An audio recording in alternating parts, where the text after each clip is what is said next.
पापा, अपना छपरा पर हिंदी सिनेमा के का असर बा? बहुते असर बा बेटा।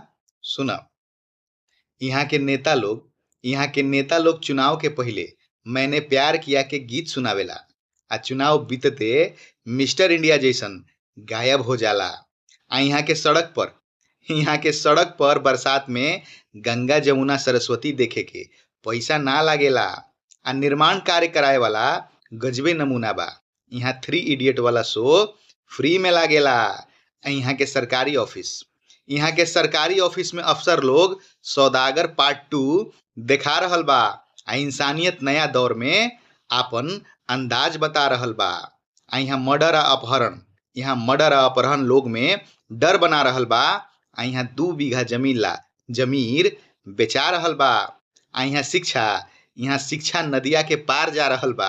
आ विश्वविद्यालय रोज एगो पहेली बुझा रहल बा। आ यहाँ आदमी के जिंदगी कटी पतंग हो गईल बा। आ जे पहिले जानवर रहे अब उ एनिमल कहाता। आ यहाँ पुरान कहानी के रीमेक करे के तैयारी बा। आ स्त्री 1 आ 2 केतनो आई बाकी औरत के संघर्ष अभियो जारी बा। यहाँ बाहुबली या दबंग के बहार बा। आ टाइगर जिंदा बा, सरकार शर्मिंदा बा। समय के इहे पुकार बा, बुझल।